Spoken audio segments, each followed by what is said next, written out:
Welcome back to the Everything Property Podcast. Today we have no stranger, Mat Djolic from HtAG, joining us to talk about a very different topic, a very topical topic that is front of mind and headlining in 2025, and that is the rise of AI. I want to unpack today with you, Matt, is how we can see it either aid or help our journey for property investors. Is it all a bunch of pump up fluff, or where are the opportunities and how do they lie? So, look, Matty Djolic, welcome to the Everything Property Podcast. Thanks, mate. Thanks for inviting me again or letting me speak. That's fine. Yeah. I think it's an important topic to go straight into it, and I guess to give context. OpenAI, Perplexity, Grok is changing how people actually retrieve information. And it's actually phenomenal at the speed that it's moving. I mean, not even in that domain. It's also in domains of, how do you use it to improve your business when it comes to automation, hierarchies of the workforce is actually flattening, you know what I mean? Like, you don't need as many employees anymore. I mean, the guys, Sasha and the other guys internally, they use AI to code and to pump out features much faster than they did before. Like, it's just crazy, you know what I mean, what's happening. And what is interesting is that, it can be used for anything, and even property research. When I say property research, I mean, the models are fairly smart, depending which one you use. And there is, for $20 or $30 a month, you can access OpenAI or Perplexity or anything out there to actually, search for best performing suburbs or for assets to invest into and all of these other things. And I think the reason why I actually wanted to talk about this is, I think the benefit of the AI is huge, but it's also dangerous. Specifically when it comes to, I guess, trying to invest $500,000 to $1 million or more and using AI to help you with decisions. I mean, if you really think about it, AI is, at the moment, these companies that are like a powerful search engine, a very powerful search engine with embedded reasoning. Mm-hmm. So not only can they pull information, they can also reason about the information that they pull. Yeah. Now, it comes down to knowledge base and what they have. I mean, if you use Perplexity or OpenAI, you can say, I would like to buy a property. Can you give me suburbs with best capital growth, or whatever that is, Yeah. And it will give you, and I've tested it, it will give you information. It will come with some, suggestions. But when you drill deeper, you realize that they're wrong suggestions, Why are they wrong? Well, they're wrong because, think about it this way. AI is not completely vertically integrated. What that means is that they don't have access to information that exists behind paywalls. So let's say if you, for example, you're writing a blog post, everything property blog post, and you want to talk about certain areas, and you write something or areas that you invested into, AI pulls on that information. Now, how was that blog post written? What was the data that we used for that blog post? And you can have people who are promoting different areas for their own purposes, writing blog posts or having websites where AI is pulling information from. You know what I mean? Yeah, so the accuracy of that information is actually questionable when it comes to these very detailed, specific searches that sort of have to be made on the grounds of, you're investing $500,000 or $1 million. So it becomes very important that you use the right information. And because AI doesn't have access to paywalled information, let's say information with, 5 decades of data, different metrics, all of these other things, the output is not accurate. Mm-hmm. The output is actually very well presented, and there's also a level of reasoning there. But think about levels of reasoning. It is reasoning from the vantage point of information that it's pulling from. So if the information that it's pulling from doesn't have depth and extent, the reasoning is also compressed and inaccurate. Mm. So I think AI is going to be extremely powerful. And I'm a humanist, essentially, in a sense that I don't like the fact that where we are moving, when I say I don't like it, I think if it's used appropriately, it's very powerful. The whole thing about replacing human beings and all of these other things, I mean, I just mentioned at the onset, it will replace coding tasks and stuff like that, you know. But I think where magic happens is when the AI, because of its ability to reason fast, to provide us with information fast and very complex information, it becomes phenomenal when you have a lot of accurate data that's supporting it, data that exists behind the paywall, And maybe in future, you'll see a lot of businesses who have domain knowledge and domain information building AI agents on top to allow their users to actually access information fast. Like when you think about HtAG, for example, we have 5 decades worth of data. But not only do we have 5 decades worth of data, let's say we have 150 metrics on the platform. Outside of those 150 metrics, I would say about 80 have been exclusively developed by us. Like even the vacancy rate, we have a specific methodology for reporting vacancy rate because of the accuracy element. There's a data science aspect behind building the vacancy rate metric. Like there's also GRC index and GRC minima. People haven't heard of that, and those are volatility indicators. So there's a proprietary metrics that have been derived from 5 decades worth of data. And if you layer on top an AI agent that can retrieve and reason about that information properly and quickly, it becomes extremely powerful. Like in the last 6 months, it's fascinating, when you're building a tech business, and I'm not a tech guy, like it is other people that are building these things, but I need to be involved and understand how things work because I'm the guy who understands the methodology and I teach the methodologies. In the last 6 months, I spent building prompts, building AI agent prompts. And credit to the team, Sasha, there's 2 Sashas now in the team. One is from Melbourne, one is here from Sydney, the guy from Melbourne. So he actually built proprietary AI agents. Now it's different. A lot of people say we have AI. But what they're doing is they're using ChatGPT. It's called a ChatGPT wrapper. They're using ChatGPT, feeding it some information and packaging it as their own AI. That's not AI.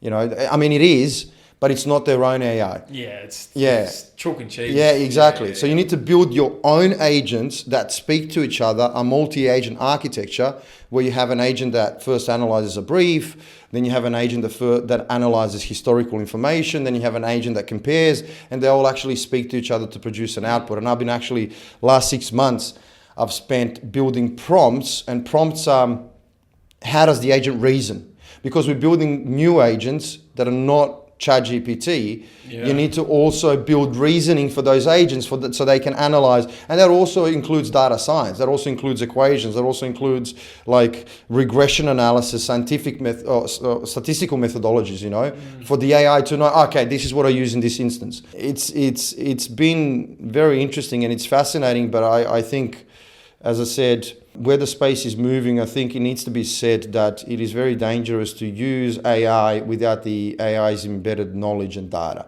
But if you have that, I think, honestly, from what I'm seeing how it works, I think that those who don't use it will be completely left behind.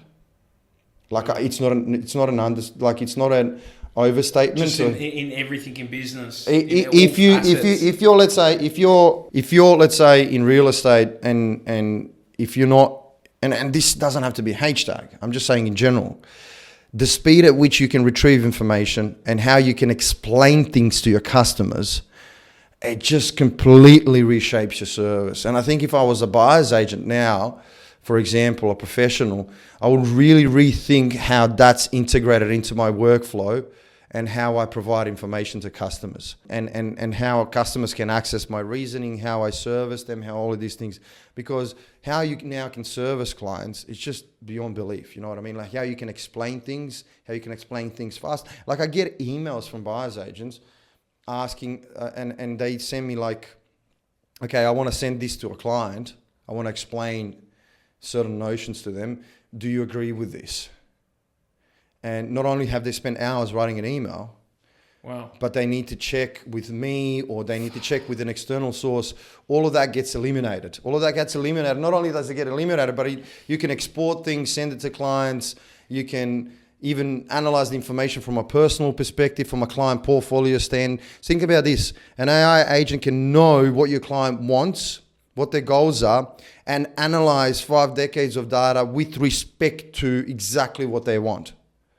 Like it just becomes insane, man. Honestly, yeah. So it's exciting time, but there are certain caveats to that.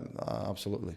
So in the service-based or client-based business, you think it's a non-negotiable? It needs to be something you need to lead into and implement in your business. Yeah. Okay. So great question. Let's go back to Google. I don't know how you are, but since I started using Google, I started also suffering from amnesia. You know, when was the last time you really remembered something? You know, you can Google it. You retrieve the information, 7 wonders of the world. I did this with my daughter the other day. You know, 7 wonders of the world, spits it out. I knew it before. I used to study it in high school. You know what I mean? Yeah. But just to refresh the memory, and because it's so easy, it's so accessible, you don't actually retain information. You don't. Correct. You don't retain information. You don't learn. Now, let's talk about AI agents. This is actually because people are using this stuff for such basic things. They've actually come to, okay, what should I wear tonight? I'm going to such and such event. I have this in my wardrobe. This is the photo. What should I? And you completely outsource decision making to someone else. I don't know if that's a positive all the time, though. Absolutely, it's a negative. Yeah. In my view, it's a negative. Now, and we thought about this. We thought about this when building our AI agents. So he needs to prompt the user to answer the questions. So I want capital growth, tell me where to buy. No. Before you get there, what is the brief? What are you trying to do? And it gives you a full-on and explainability that you can send that to client. You can send that to the client, but you actually, it's like you learn from it. You should learn from it as well because it explains steps and processes, consideration, and has prompts where it doesn't provide you with a complete answer, but says, this is half of the answer, but in order for me to answer it completely, you need to think about X, Y, and Z. When you answer X, Y, and Z, this is the full answer, but have you thought also about this? So it takes you on essentially on a journey. Now, the beautiful thing about AI is that those people who have more knowledge will get better outputs. So it forces you to actually learn because the complexity of the output and the precision of the output is dependent on the complexity of the question. So you know how people say it's going to level the playing field, everyone's going to be the same. No, actually it's going to widen the gap because you will get phenomenal output if your question is phenomenal. And you also follow up questions. So when it gives you an answer, if you see that something hasn't been addressed and you know it's very pertinent for your client and for the outcome, you need to know that to ask a follow-up question and it will give you an elaborate answer thereafter. So bottom line is, yes, it can be used in a very rudimentary way where you completely outsource sticking to the agent. But if you really know your domain and you're good at your job, this is what it completely reshapes what you provide. Like I'll show you today. It can be very simple questions and it can be extremely complex questions with a lot of detail, and it gives you further and more like expanded response, and you go, okay, wow, you know. So I mean, it's process theory anyway. Like the quality of the output is driven by the quality of the input. You know. Now, will it promote laziness? Absolutely. But people need to understand that if they're lazy about things, it further disadvantages them because they're going to learn less and less. It's going to be like Google. I'm going to Google a question, you know, it's going to provide me with an answer. I won't retain it because I know copy and paste. You can even export things now, you know, but I'm not going to try to remember it. I provide it. I satisfy the need. I'm not going to try to remember it. I'm not going to upskill. For those individuals which is why, you know, HtAG is a platform in learning methodology and mastermind still becomes essential. But I can now, I'll give you an example. I can now manage a community with, I said 4,000 members in mastermind. I can now manage a community of 4,000 members with the AI. Literally, they ask a question, I copy and paste into AI, it provides an answer, I copy and paste back. I don't need to write anything anymore.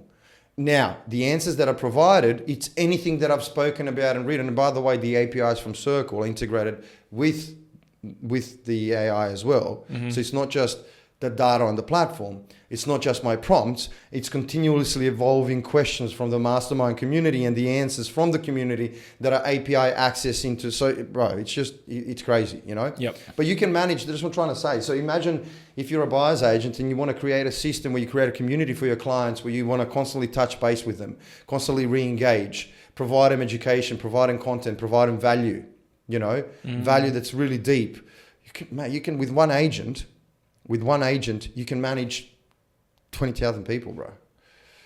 Wow. And questions and answers. It's just crazy, man. And that's what I'm trying to say, rethinking the workflow and the process, you know. But as if are you then going back on what you said previously, if you're just copy and paste those answers for those communities in terms that you're not thinking, or is that you know that that's an answer that you've already come up with and you're saving yourself time? Absolutely, both. This is what I, if you, it's, this is why it's so complex. It's multiple things at once. Yeah. So on the one hand side, you can answer rudimentary questions that you know answer to anyway, and it saves you from typing. You know, saves you from typing. You can provide elaborate answer. You would answer it anyway because you know how to answer it. Now, I've been managing a community single-handedly now for years. And I know that I will answer that question in the same way. You know what I mean? So I need to save time. By the way, I was testing the AI. And actually this is a perfect example. I was testing the AI to see what answers it provides, and I was providing answers to some of the community members. And I say at the end, this is our AI output, you know, so they know. Today I spent this morning answering questions to clients myself. I'll still do it because I want to be on my toes. It's just going to be, it's the display picture and the name's going to be Matt. You're just not going to know if it's AI or not. You can tell by the extent of the answer. Yeah. And the extent is substantial, you know. And I still manage the community myself, but if I wanted to, if there is a question that I've answered 7,000 times and people just don't, and by the way, even Circle has AI plugins and you can ask it, you know what I mean? And in that instance, I would use, you know, just to shorten the time frame of answering the question, you know. But you're right, I will still want to develop an understanding of my customer. Because in that question, there is an understanding of the customer, you know. So I still want to develop an understanding of the customer. I still want to answer those questions, and I want to know and retain the knowledge and improve my knowledge. But AI can assist me in speeding up my workflows, you know. Now, the second part to that is you want to develop an understanding so you can ask the AI to do more things for you. Yeah, true. You know, because if you have... By the way, the reason why the AI is built is to really help people that are at different stages of their journey. This is what it gives you the flexibility. So for people who really don't understand the process, they can ask simple questions. The AI will guide them along the path, provide them sufficient answers so they understand what decisions they need to make. You know, the advanced users, they can get lazy, as I said, ask a questions, dump, send it to clients, whatever.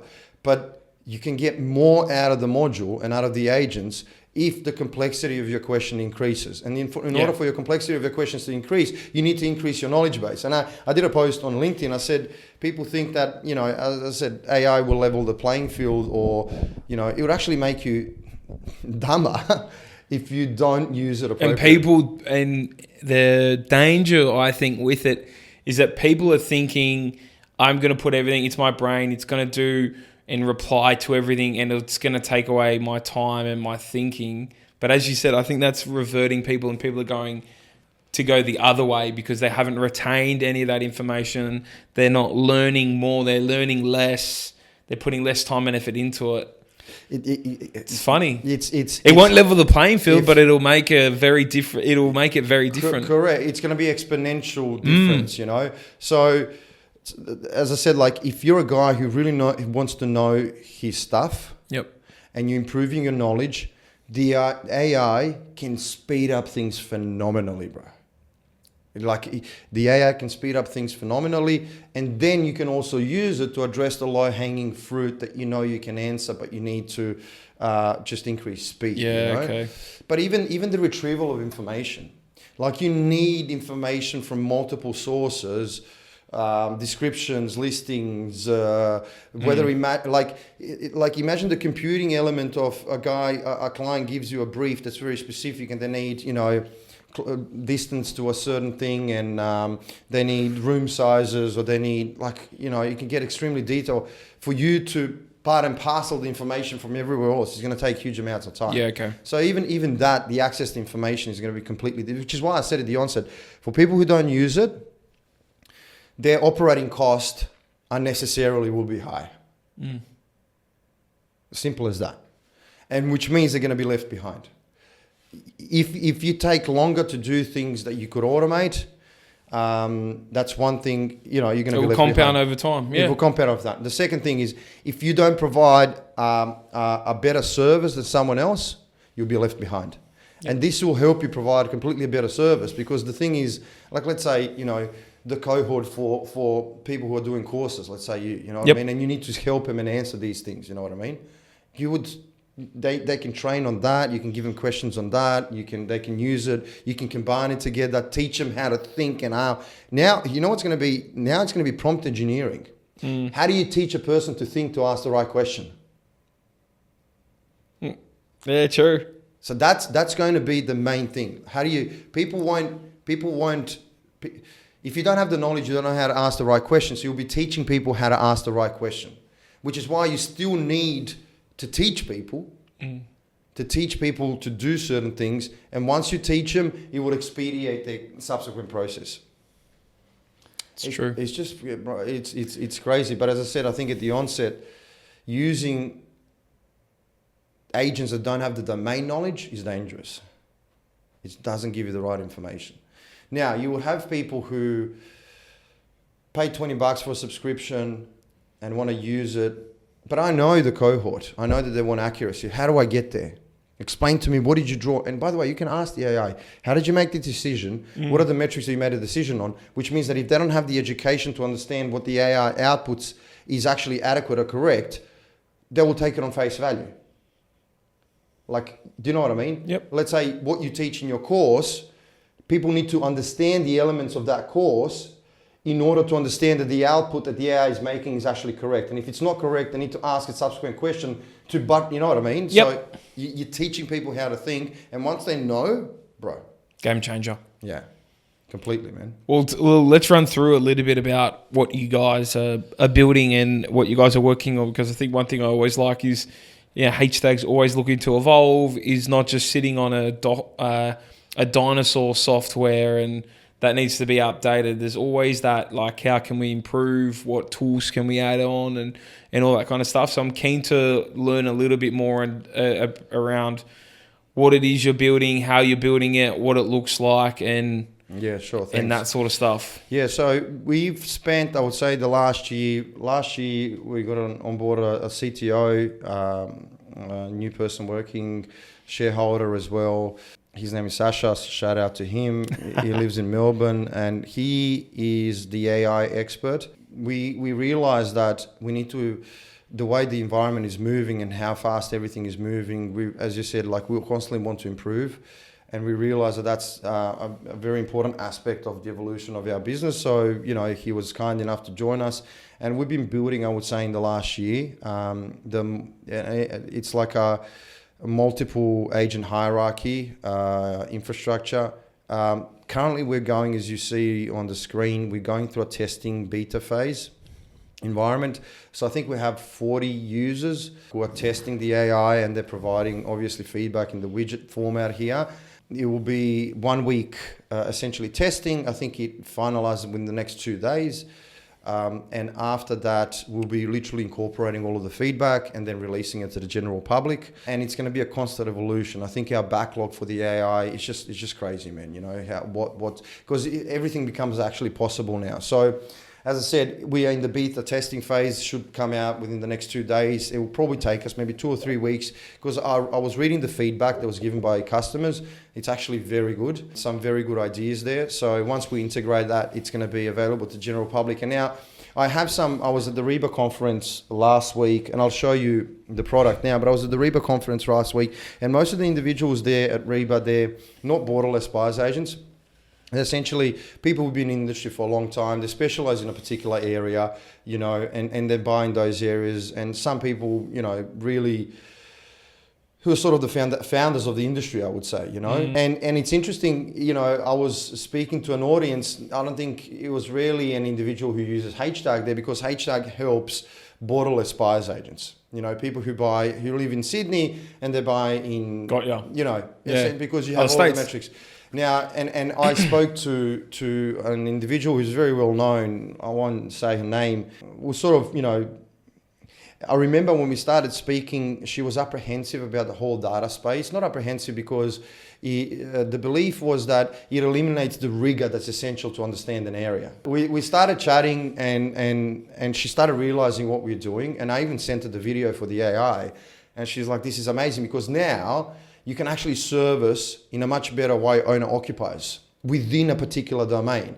Because you can really ask for distances, demographic profiles, how indebted, how much debt the population has within a particular region. You can ask these detailed questions about an area that you know, but to retrieve very spread out information and very detailed information into a single output for a particular brief and for particular needs. So it completely opens the door as well to the owner-occupier base, because I said to you before, remember when I said about the pole dance studios, it was a real brief.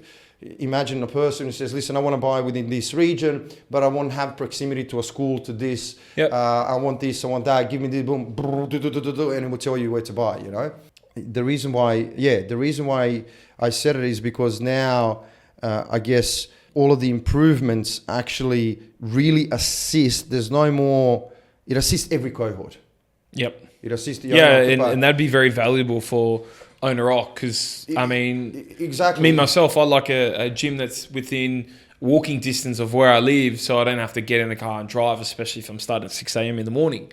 So I can see straight away when I can punch those in. It's not only about data anymore. It's not only about how am I going to achieve growth. It's about the irrational domain, the emotional domain. Yeah. How close is something to me? You know, the pole dance studios. But anyway, it's going to be presented. Or the local crochet club, or where can I do my knitting? Of course. Exactly. Yeah. You know? So it's going to be presented in a different format on the website because we're also redesigning our website as we go.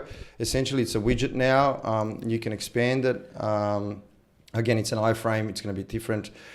You can start with, questions, if you will, any question under the sun, or there are certain tools as well. You can do a web search, demographic analysis. Now, by the way, web search, think about this. You know how different AIs have different modules that they use. So, for example, you can use Claude, and Perplexity has Sonar. You can use ChatGPT 4, ChatGPT 5. Even the web searches you can use different formats of reasoning because every single model that's out there has pros and cons when it comes to research, You can do a demographic analysis, suburb comparison, suburb analysis. You can start you can start with the purchase brief. So let's start, what is your budget? 550 to 850, investment time horizon long term, equity extraction time frame, let's say 3 years, risk profile will be low, and your selected investment strategy, whether it's capital growth or cash flow, you can run it. Now, just a bit of, housekeeping. It's divided in 3 different sections, and you can see how it's speaking multi-agent architecture. So there's multiple agents speaking to each other, which it just highlights that it's not a ChatGPT wrapper. You have chat. You have this chat section here. You have chat and tasks, and this is where the tasks are going and how long it takes. You have the tool option if you want to add more.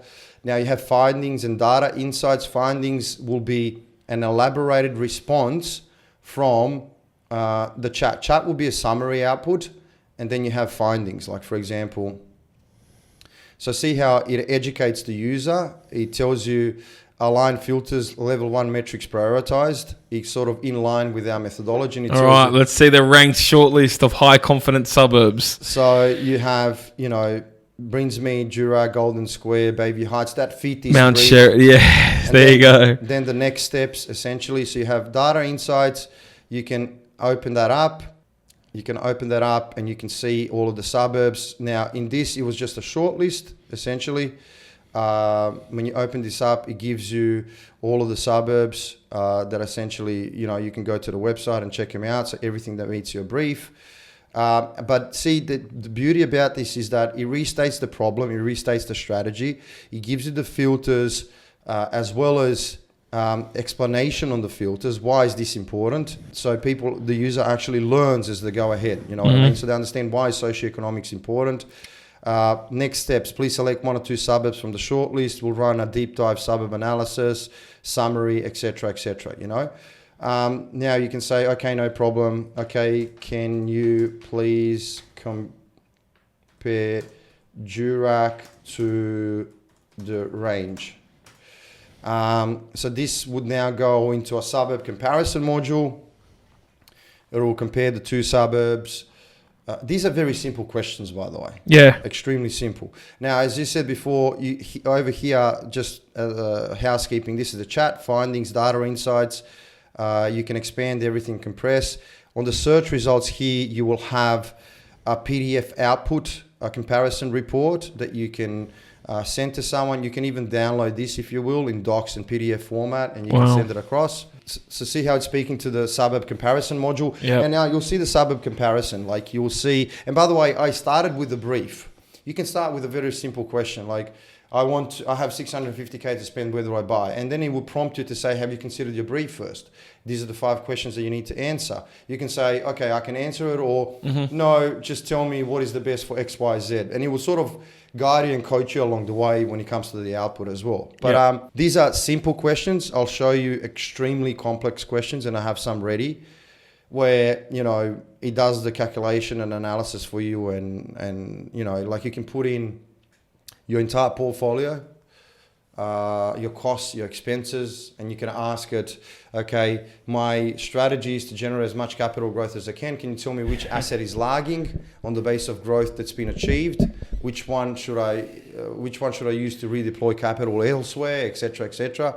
Yeah, so it's crunching like all of the 120 metrics that we have now. You know, and all of the data to do essentially a comparison. It can be profile based as well, so you can teach it. So see, it's generated a suburb comparison report. Alrighty, let's have a look at the report, Matt. So see, okay, so first it outlines everything. So see how it gives you Djolic, but it gives you the metrics, and then it provides you with the reasoning. Yep. So reasoning for this section.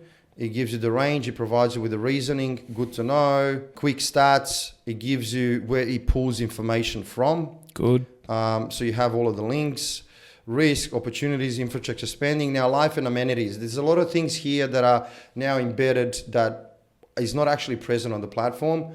So you can even ask it about walkability scores, which one has better transport, all of these other things, and it lists you all of the lifestyle and amenities for both. What are the risks? The most important thing, as I said, it provides you with all of the reasoning that is necessary. So for a user that's reading all of this data, essentially, what does this mean for me? Historical solid rents and price growth, but entering maturity phase, yield leadership is the standout, Fundamentals goes through everything, and then conclusion.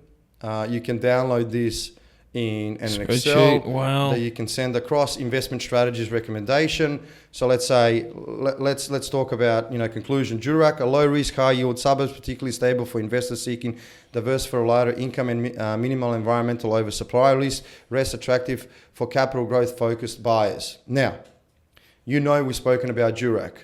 Okay, so I agree that I sort of disagree with these statements. I don't disagree, it's not completely elaborated. So a user who knows would ask, okay, but can you then tell me which one is better for 1 to 5 year growth on the basis of supply and demand? What it says underneath, doesn't it? Strategy mapping? Yeah, so strategy mapping during yield play, balance growth and cash flow, capital growth driver, owner occupier premium. The range. Why the range? Because range has grown recently more, which means that you're going to see its recency bias. You're going to see more growth in the short term. And that's correct. Djolic hasn't actually seen the growth. I'm anticipating in the future that Djolic will because of its affordability and socioeconomics. And because I know, I will ask it the follow-up questions and it will give me that information. Let's look at the PDF report. So you open it up. It gives you a summary, all the reasoning, good to know. You can send these to clients. It gives you like everything that you need to know essentially. And you can send this. You can send it in this format. You can send it in this format as well. Unreal. You can send it in this format as well. And you have, certain hyperlinks. You can download these things. Now I had some like complex questions ready. Like I don't know. I was testing it before. Let's look at. Just give it. You've got heaps of questions here, but just give us one. Let's say portfolio overview. Okay.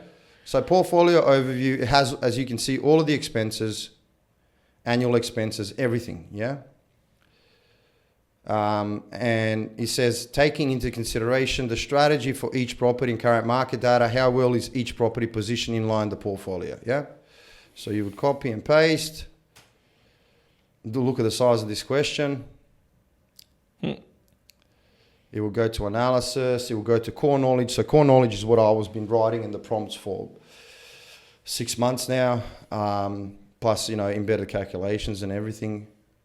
So it will analyze it. We'll wait for it. Is it? We're waiting on it now, or? Yeah, we're just waiting for the actual output. Yeah, so what was the output? So we asked it a very complex question about our portfolio. Yep. This is the output here. Thank you for comprehensive portfolio overview. Here's an expert metrics-driven evaluation of 3 properties aligned with the portfolio best practices based on core HtAG principles for long-term growth, risk finance, and market dynamics. Now it goes to the property South Narra, PPOR, capital growth, loan and equity. It gives you the LVR ratio, risk and expenses. Then it goes into Taylor Hills and one mainland in WA. Taylor Hills is under a trust. It considers trust as well. And this is an individual investment. PPI, investment value, LVR, yield, acquisition structure, risk profile, growth cash flow. It gives you what it suits. Yeah. Overall assessment, diversification, excellent. Risk, low, medium, LVR acceptable. Yield, above market, strong for cash flow, especially WA, Victoria. Relationship, growth, proven. New South Wales, potential, Victoria, conservative, WA. Expense management, monitor management fees, WA, Victoria. Portfolio stability. Your stability is well structured for long term with a mix of capital growth and high yield assets, strong risk management, state diversification, effective finance. Continue to monitor for cash flow, expenses, and market conditions for property specific tactics. And here it gives you essentially all of that. Now, you can, as I said, you can analyze things in detail and say, which asset will be which property live question here, best to dispose if I am focusing purely on capital growth. And then let's test some questions that you want to ask, I think, so I don't drive this.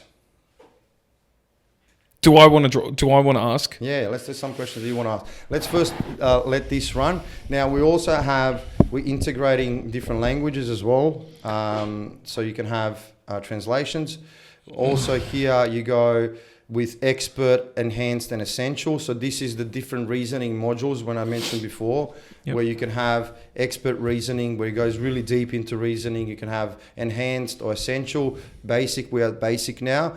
Just think about these reasoning levels in terms of how deeply it goes into the analysis. So I can use the same question about the portfolio and use the expert, and it will go much deeper. I've asked it analysis approach. So what did I ask? I said, which property will be best to dispose if I'm focusing purely on capital growth? This is the summary. Focusing purely on capital growth, mainly in WA, is the asset least aligned with the objective and will be the best candidate for dispose of. Yep. And then it tells you here, it analyzes and tells you analysis approach. It analyzes the information and tells you why it reached a certain, and it analyzes all of them. Supply, can you show me what the numbers are on the portfolio? Like, is it negatively geared? So if we go back. Yeah, just scroll back up. So if we go back, the LVR is 69 for the first one, yeah, it's 80 PPR. and 80. Yeah, so it would be. The yield is 8.7 for mainland. 7.4 for Taylor Hills, PPR NA, obviously. It's a high yield, yeah. Yeah. So, but if I tell it, I want to focus purely on capital growth, it needs to consider mainland in terms of its future growth. All right, so let's ask it a question. But like, what would be the quickest way for me to get this portfolio cash flow positive? Okay, look at it. Let's see. So, okay. Let's close this one so we don't have a lot of noise. Let's close this as well. Okay, so what's the last one? All right. So you want actionable tactics to rapidly move your portfolio into a cash flow positive position where net rental income exceeds outgoings. Now, we have to consider what information we provided. So let's look at the context and metrics considered. Increase net rental income, decrease holding costs, rationalize assets if one is a major drag, Be realistic with legal, contractual constraints, relevant metrics, yield, property management fee, interest rates, annual expenses, and net operating surplus for property. Quickest, most effective tactics. Review and reduce property management fees. Taylor Hills management fees are currently at $18,000 a year, 35% of gross rent, well above industry norm, typically 6 to 10 of rental income. Action: renegotiate fee or change agency. A typical 8% fee on 52 would be $4,160, saving $14K per year immediately. Mainland also has high management fees. Shop around for alternatives. Optimize interest rates. Current loans are at 6.19 PPI and 6.48 investments. Check with a broker about refinancing to cheaper lenders or using offset redraw. Even a 0.5 reduction on the combined 1.4 million debt saves $7,300 a year. That's good. Maximize rents across portfolio. Review current rents against market rates using real estate portals and HtAG suburb comparatives. If under market, issue rental increases where permitted. For Taylor Hills and Mainland, ensure leases allow for adjustments as soon as possible. Refinance structure or switch PPR loan to interest only. If cash flow is under pressure, consider switching your PPR loan to interest only or extending term to reduce repayments temporarily if the lender permits and household situation income is secure. Not a long-term solution, but can help relieve pressure. Temporary expense deferral, postpone maintenance, and then dispose of negative cash flow. Okay, cool. So there's some workable actions in there, and there's it's actually there you go. Sample impact table. Sample impact table with with estimated annual gains. Summary: immediate step is renegotiate, replace property managers. Step number 2, shop loans. They'll love that. Yeah. Step number 2, shop loans. It's going to keep them on their toes from now on. Step number 2, shop loans. Step number 3, match rents to market. Step number 4, sell lowest performing asset. If all else fails, use proceeds to pay down high rate debt. Okay, interesting. Now, again, you can ask it anything under the sun, which is what makes it extremely beautiful. So I don't know if you have, like I had, questions where client comes up, and even this one here, overall, like comparing 3 suburbs, which one is the best, and considering Olympics and stuff like that. How would fare? Let's put one more in. Just conscious of time already. Yeah, no worries. We can do one more, but that's essentially it. Now, as I said, there's export functions here. So by the time this episode airs, you would have had your 2 days to get this. So how can everyone get on and get access to it? If they join Mastermind, can they, or they need to be paying customers? They need to be paying customers to have access to this, and they will get access to this feature at no additional, I will not increase subscription rates. Yeah. Okay. So they can subscribe. I'm going to clip that for all my investors and BAs out there. I'm going to clip that, and Mat Djolic announces no more increase in rates for. No, we never. First, we don't want to. The end game. I'm joking, man. No, absolutely. But it's an important point. The end game is, to democratize knowledge and to have access to a completely horizontally integrated experience. Now, as you know, we have the portfolio modeling feature with the APIs that will be plugged into this. So we'll know your personal circumstance. You'll have all of the information that's HtAG plus the AI. If you need to ask it, if you're using and trying to determine what the best option is, and I'm asleep or I can't get to you, you can really ask these questions and get really creative. Now, see this question that we ask about what are the best 3 suburbs? So in the context of Olympics and everything else, you can see, not to read everything, but it does give you, and it considers all of the actual Taylor Hills, Fintry Gully, Taylor Lakes, Caroline Springs, considers everything. Why Brisbane suburbs on the initial shortlist? Why no Brisbane suburbs on the initial shortlist for the brief? And then it talks about why, Brisbane outlook for the next 3 to 5 years, tells you why, gives you, as I said, extremely powerful. Now, you can get clients that can ask really complex questions, and you can service them immediately, and you can also learn from this and from the steps and processes. As I said, the beauty of it is the actual accuracy and all of the information that it has underneath, and I'm extremely excited about the feature coming out.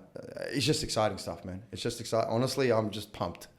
That's the type of like. That's why I think, and not to sound salesy or anything, but I don't know if there's too many other of those prop tech platforms that are leaning in and doing this much work in terms of innovation in the space. That's what it makes me excited to use HtAG and to bring them in with our members too, and get everyone to have first access to this. It's phenomenal. Obviously, it is a tool that as we said in the beginning, is you only get out of it what you put in with it, so it's not going to automatically make you smarter or the best researcher or buyer's agent or investor in the world. But if used correctly, the tool can then amplify your output, your results, your workload a lot quicker compared to those that are maybe leaning out still to this AI. No, absolutely, man, and absolutely, and again. How it can help you is purely driven by your creativity. If you're a creative person and you can really, and by the way, the tests that we are running, for example, we can actually see in the back end, because people are providing feedback, the questions that they're asking.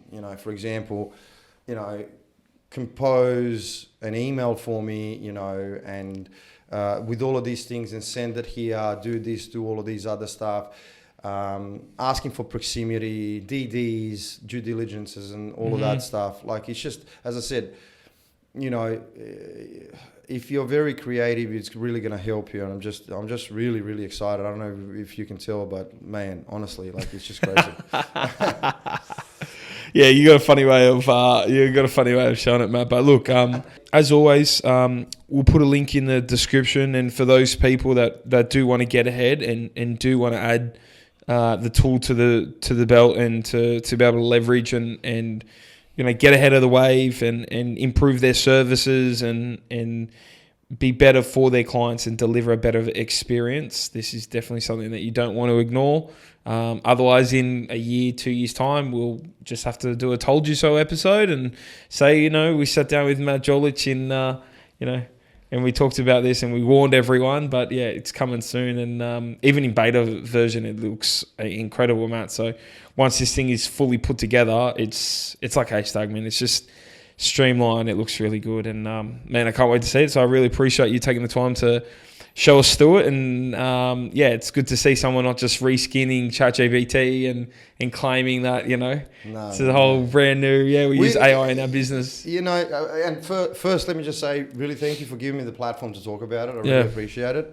I guess the second thing also is we did the ChatGPT wrapper thing. Remember Eve and all of that? Yeah. We'll try to plug in stuff to provide more, but it just doesn't work, And we said, okay, we need to build our own. So, this is completely new. And again, thank you for having me, man. I really appreciate it. Man, long time in the making, but this is game changer, as they call it. So, look, really appreciate it, Mat Djolic, HtAG, all your links in the description. And until next suburb review, mate, we'll speak soon. All right, take care, mate.